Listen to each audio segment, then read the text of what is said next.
they'll have to give up their land, their tribe, and their culture. When she has time, Eunice makes baskets to bring in extra income. Carefully working with each strip of bare grass, she seems to reaffirm her Indian heritage as she skillfully weaves a traditional papago design. At 3:30, the school bus drops off the village children. Paulette, Eunice's oldest, heads straight for the house.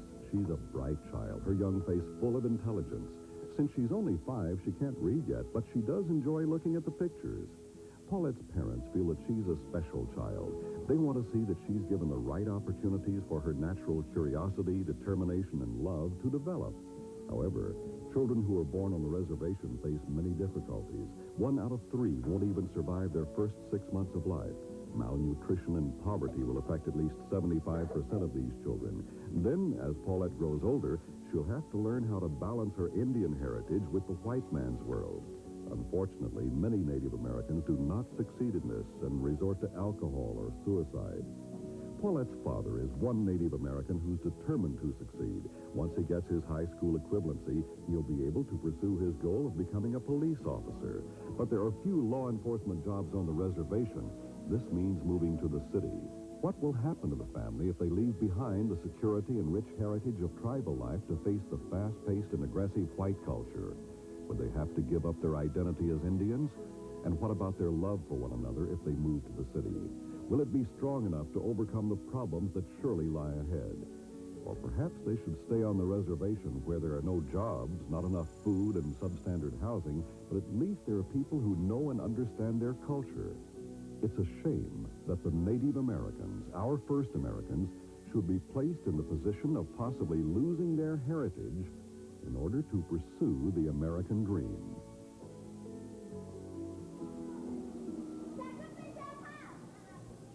And they feel like this is their last stand.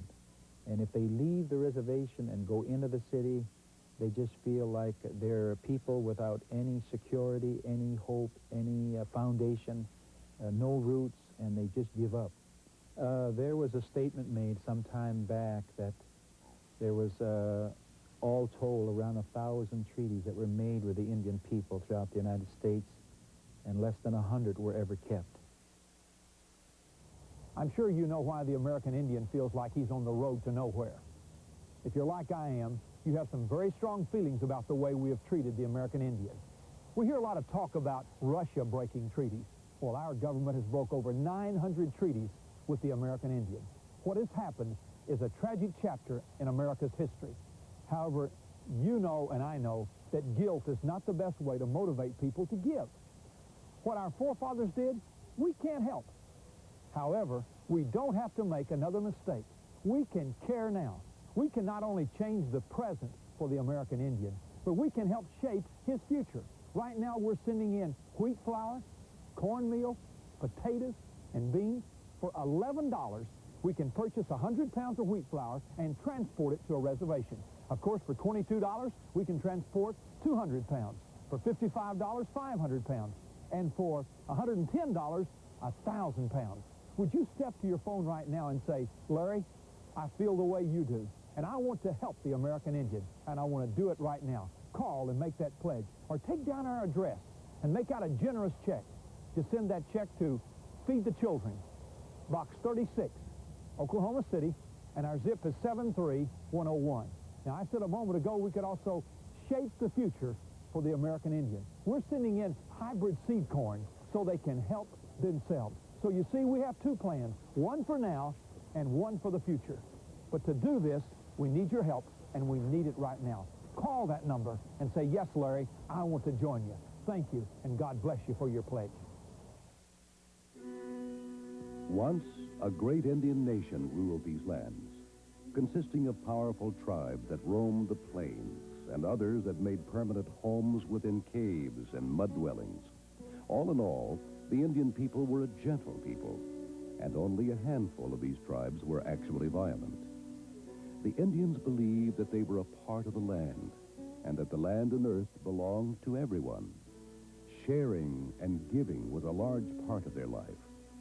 When a brave killed a buffalo, the meat would go to the entire village, not just the brave's family. Everyone worked for the benefit of the whole tribe. When the white man first set foot on this land, the Indian welcomed him and shared what little food they had. There were many things the white man did that the Indians simply did not understand. Like, why did the white man put up fences around something that belonged to everyone? And why was the white man so concerned with material possessions? The Indians felt it was enough if everyone had food to eat and all were sheltered and clothed. When the white man began to make treaties with the Indians, most of the Indian leaders were skeptical. The more radical tribes tried to fight the white man. They truly believed that the white man's ways were bad and harmful not only to the land, but to the entire Indian way of life. Other tribes didn't believe in fighting. They were peaceful farmers who existed off of the land. These tribes were pushed out into the deserts. Without water, they couldn't grow their crops, and many of their people perished. The Indian leaders honestly felt that if they signed these treaties and moved on to the reservations, their people would no longer suffer from the near starvation conditions they had already been forced to live under. This once proud and independent people were now reduced to accept the charities of the white man. They were no longer allowed to exist for themselves and lead their own lives. Well over 1 million Indians exist in the United States today. Many live on reservations that do not even resemble their ancestors' original way of life. Thousands of these Indian refugees suffer from malnutrition and the diseases related to it. Indian teenage suicides are 100 times greater than the national average. And winter on the reservation is called the Hungry Moon, with unemployment figures exceeding 70%. The lines of these faces are mindful of worry.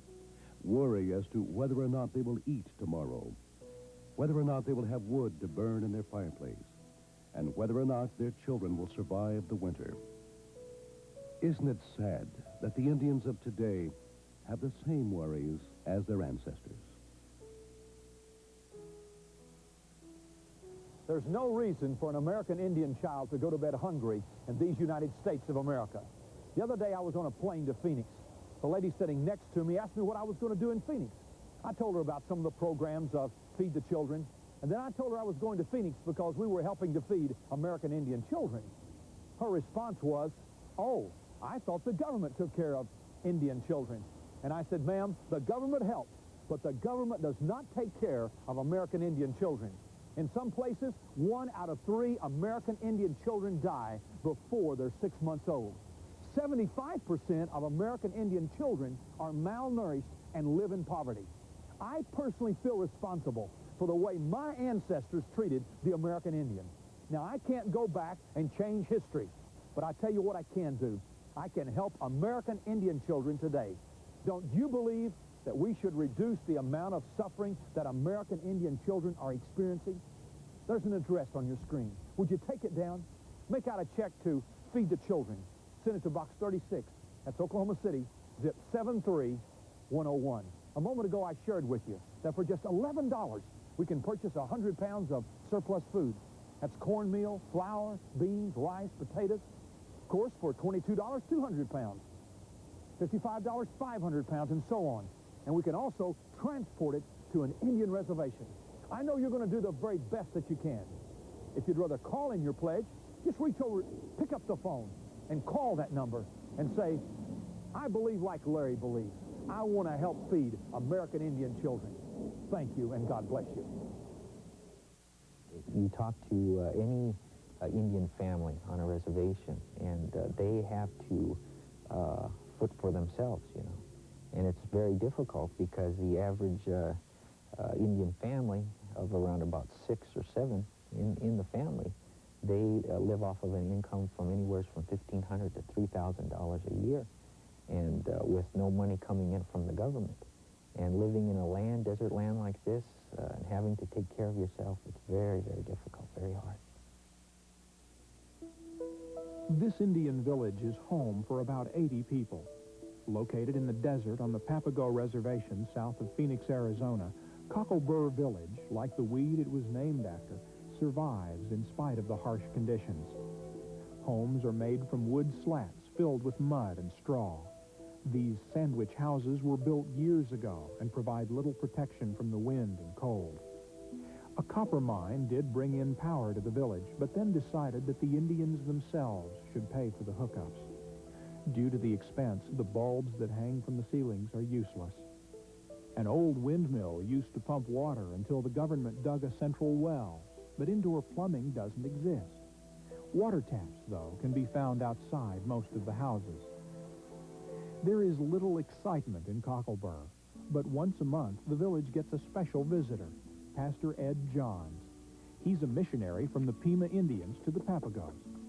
At 66 years old, he loves bringing the gospel of Jesus Christ to a people who desperately need good news. Today, he visits Teresa Antone, whose broken foot has been giving her trouble. It's hard to keep on going and to be positive about yourself when your surroundings are dusty and grim. So she deeply appreciates Pastor Ed's words of comfort and hope. Teresa moved here from another village 10 years ago. Since there are no telephones, and even though the nearest mailbox is 8 miles off, the only way she can keep in touch with her family and friends is by letter. She writes slowly but steadily, sharing what little news she has. When life is made up of scarcity, everything is saved. Her 3-room house is filled with the odds and ends accumulated during her 60 years of life. An artificial Christmas tree, trimmed with a single garland and a red ribbon, looks forlorn and quite out of place sitting next to the canned goods provided by the government. A clock on the wall no longer keeps time, as if the timelessness of the desert broke its spirit. With age, Teresa feels the temperature changes of the desert deep in her bones, so she likes to sit by the fireplace to do her sewing. Skilled with years of practice, her gnarled fingers manage the needle with ease. Her husband is diabetic and doesn't get around much, and in this room hang many treasures from a more active past. Even the antlers above the fireplace hold an astonishing variety of things. And so, Teresa, surrounded by items familiar and dear, works quietly, giving her full attention to the job at hand. But even the familiar can become oppressive, almost overwhelming. That's when she goes and stands by the door, thinking back on the proud heritage of the past, trying not to be bitter about the present, and looking to the mountains for a brighter future. As the psalmist said, "I will lift up my eyes to the mountains. From whence shall my help come? My help comes from the Lord, who made heaven and earth." It greatly saddens me when I see our own Native Americans living in such poor, rundown conditions. I can't believe this is happening right here in America, the land of plenty. The scenes that we have just witnessed remind me of developing countries, not America. And yet these scenes are occurring on Indian reservations all over our country. We've got to do something to help, and we've got to do it now. The needs that we have just seen demand an immediate response. We realize that many of you have given generously to us in the past, and we thank you. You stood by us and helped us when we needed your help, and we want you to know that we're standing by you. And together we are making a difference in the world. But my friends, this is America, and these are our neighbors, and we can't just turn our backs thinking someone else will help. We must help, you and I. Why not call the number that's on your screen right now and tell the counselor that you want to give $11 to purchase 100 pounds of wheat flour for the hungry. These people have been on a road leading to nowhere, and now we must lend them a helping hand. We want to help them, but we can't do anything without your help. You truly are the heartbeat of this ministry.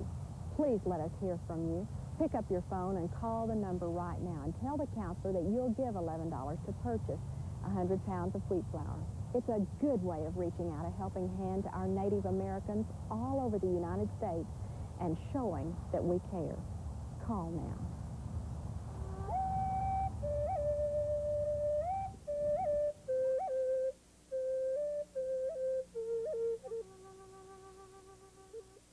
When I was a boy, the Sioux owned the world.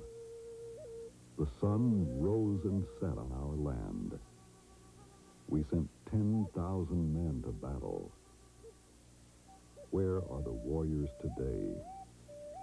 Where are our lambs? Who am I? Well, we say I'm an Indian. Well, what does the Indian do? We are a part of the land. We're not separate from it. We come from it, and we live on it, and when we die, we're going to go back to it. We're not improving on this reservation. There's no job. So I thought I should get out there and, try to ask for some donation or something for my people on this reservation. We're poor. I'm not ashamed to admit that, because we are. And I wish that at least one of us could get a job, and do something good.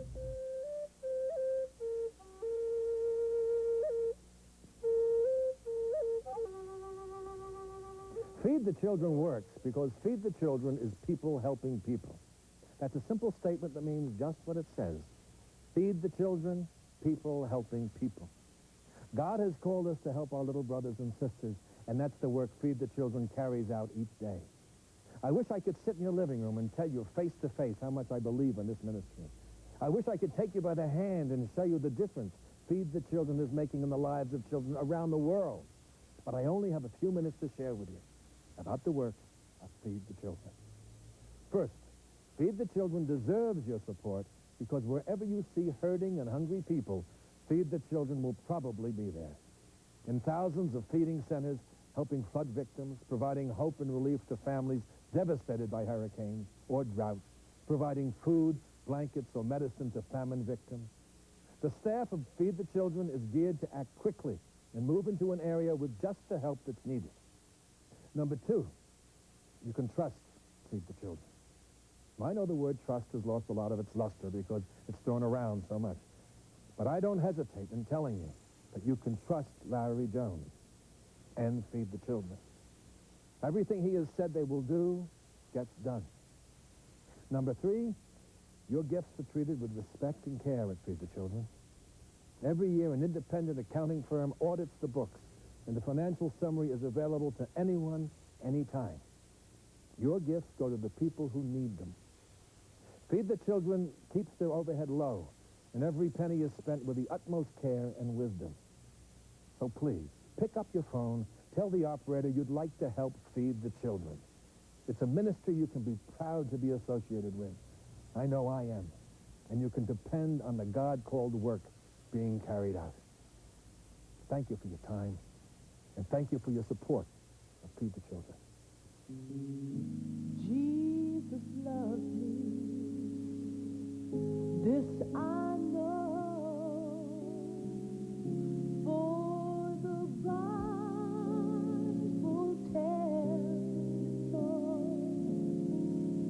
Little ones to Him belong. They may be weak, but I know He is strong.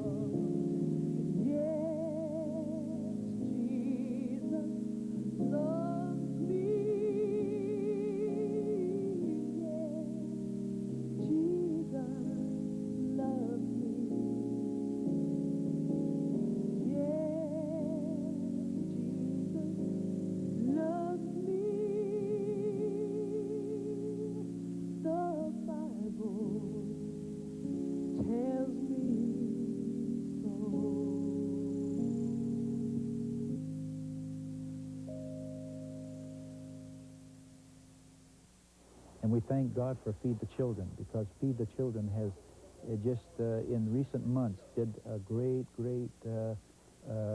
contribution and gift to our people by giving tons and tons of seed corn, and also potatoes and flour and new clothing and books for children. And we've distributed that among our Indians here on this reservation, among the Pimas, among the Navajos, among the Indians in New Mexico, the Pueblos. And so we are very, very grateful for Feed the Children and the ministry they've had through Chief to our Indian tribes. And we really thank God for Feed the Children. The other day, I was sitting on a plane talking to a man who works for one of the larger corporations in America. As we were talking, he shared with me that he got tired of his job. So he quit, and he joined an organization similar to Feed the Children. He said he worked for them for 3 months. He said, you know, I thought I could make a difference and see a real change in people's lives, but he said people wouldn't listen to me, so I quit and came and took my old job back. As I listened to him talk, I realized that we live in the day of instant coffee, instant TV dinners, the day of the 1-minute manager, the 1-minute solution. The complex problems that we're facing today are not going to be solved in 1 minute, nor in 3 months. You remember the disciples said to our Lord, teach us to pray. And in the Lord's Prayer, Jesus said, thy kingdom come, thy will be done on earth as it is in heaven. I wanted to say to the man sitting next to me, sir, it's too soon to quit. That's what I want to say to you. It's too early to quit. When 1 out of 3 American Indian children die before they're 6 months old, when 75% of America's Indian children live in poverty and malnourishment, when there's 70% unemployment, and when the suicide rate is 100 times greater than that for the rest of the United States, there are some answers. There are some solutions, but you're not going to get them in 3 months. We cannot abandon American Indian children now. When I pray, thy kingdom come, thy will be done on earth as it is in heaven, I do not believe it's God's will that little American Indian children go to bed hungry. I do not believe it's God's will for 75% of American Indian children to live in poverty and malnourishment. The last 2 years, Feed the Children has taken 1.3 million pounds of food, clothing, blankets, and seed corn to reservations across America. I might add, we've taken in over 300,000 pounds of seed corn. Of course, I've got a few letters since then. Some people have written and said, just a minute, Mr. Jones, you don't understand. I know some Indians who are lazy. I know some Indians who, they drink too much. Well, let me tell you something. I know some whites, some blacks, and some Spanish who are lazy and who drink too much. Are you telling me when Indians don't live right that we should let their children go hungry? I disagree. That excuse will not stand when little children are going to bed hungry. The Bible doesn't say, feed the children when all the Indians stop drinking. It doesn't say, help the children when all the Indians get over the lazy syndrome. I believe the Lord's Prayer, thy kingdom come, thy will be done on earth as it is in heaven. Do you want little Indian children to have a different tomorrow? Then if you do, you and I must help those Indian children today. We must do something. Let me ask you a question. How can you expect little Indian children to learn, to better themselves, and really go out into the world in which we live and make it if they're sitting in a classroom and they're hungry? You say, Larry, they probably can't. Well, then I want to challenge you. There's an address on your screen. Would you take out a pencil and a piece of paper? Take down our address. Drop us a note. Send us a check. I've shared with you throughout the program that for just $11, we can purchase 100 pounds of surplus food and transport it to an Indian reservation. $22, 200 pounds, $33, 300 pounds, and so on. Send it to Box 36. That's Oklahoma City, Oklahoma.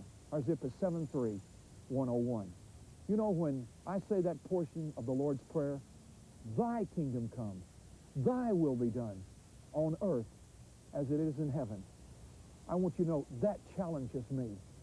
I want to help American Indian children. I hope you'll join me. Maybe you'd rather call in your pledge. There's a phone number on your screen.